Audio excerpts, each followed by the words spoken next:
ভাবুন তো, একটি মাত্র লিপস্টিক কিভাবে বদলে দিতে পারে আপনার মুড, আত্মবিশ্বাস আর সম্পূর্ণ লুক। কখনো কি ভেবেছেন যে লিপস্টিক আজ আপনার মেকআপ ব্যাগের এক অনিবার্য অংশ?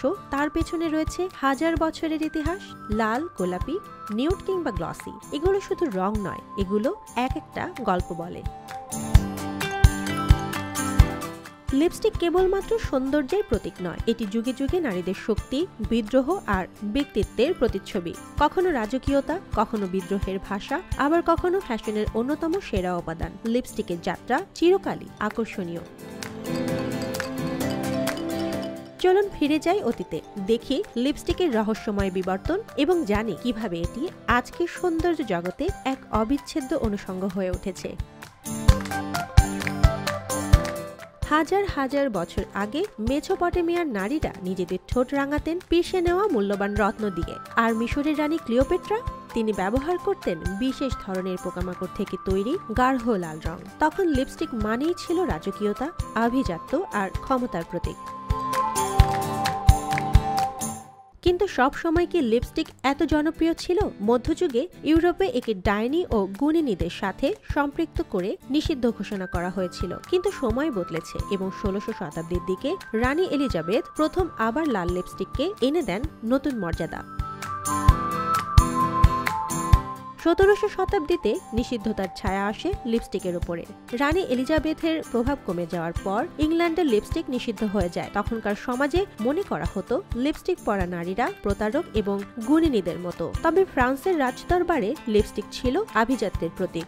রাজা লুই চতুর্দশের অর্থাৎ ১৬৪৩ থেকে ১৭১৫ খ্রিস্টাব্দের দিকে ফ্রান্সের পুরুষরাও লিপস্টিক পরতেন। ব্রিটেনে ১৭৭০ সালে এক আইন প্রণয়ন করা হয়েছিল, যেখানে বলা হয়েছিল যদি কোনো নারী লিপস্টিক পরে পুরুষকে বিয়ে করতে প্রলুব্ধ করে তবে সেই বিয়ে বাতিল বলে গণ্য হবে। অর্থাৎ লিপস্টিককে তখনও সমাজ পুরোপুরি স্বীকৃতি দেয়নি। ফ্রান্সে তখনও লিপস্টিক রাজকীয় সৌন্দর্যের প্রতীক হিসেবে ব্যবহৃত হচ্ছিল। বিশেষ করে মোম, প্রাণীর চর্বি ও স্বর্ণপাতা দিয়ে লিপস্টিক তৈরি হতো। চোখ ধাঁধানো রঙের পরিবর্তে ১৮ শতকে ইউরোপ জুড়ে মানুষের ঠোঁটে জায়গা করে নিল হালকা রং। ইউরোপে এই সময়ের নারীরা লিপস্টিকে আগের মতো গাঢ় রং ব্যবহার করতেন না। হালকা গোলাপি ও পিচ রঙের ঠোঁটের প্রচলন শুরু হয়, যদিও ফ্রান্স এক্ষেত্রে তাদের পুরনো হালেই রয়ে গেল। মোম, বিভিন্ন প্রাণীর অস্থিমজ্জা ও স্বর্ণপাতা চলে এলো ঠোঁট রং করার নতুন উপাদান হিসেবে। ১৯ শতকে লিপস্টিক রূপ নেয় আরও আধুনিক ফর্মে, যখন ফরাসি প্রসাধনী ব্র্যান্ডগুলো প্রথমবারের মতো টিউবের মধ্যে লিপস্টিক বাজারে আনে। এরপর আর পেছনে তাকাতে হয়নি। ১৯৫০-এর দশকে হলিউড তারকাদের মাধ্যমে লাল লিপস্টিক হয়ে ওঠে ফ্যাশনের এক অপরিহার্য অংশ। আর আজকের যুগে লিপস্টিক কেবল রূপচর্চার অংশ নয়, এটি স্টাইল স্টেটমেন্ট, নারীদের আত্মবিশ্বাস বাড়ানোর এক অনন্য মাধ্যম। ম্যাট, গ্লসি, ক্রিমি, লিকুইড, কত রকমের লিপস্টিক যে এখন পাওয়া যায়।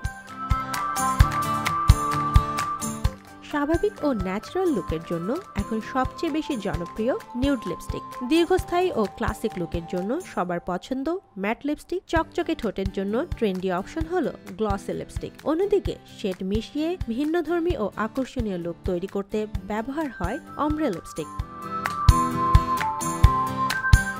এদেশেও কিন্তু লিপস্টিকের জনপ্রিয়তা কোনো অংশে কম নয়। আর কোনো সাজসজ্জা থাক আর না থাক, বাইরে বের হতে নারীরা লিপস্টিকে ঠোঁট রাঙাতে ভোলেন না।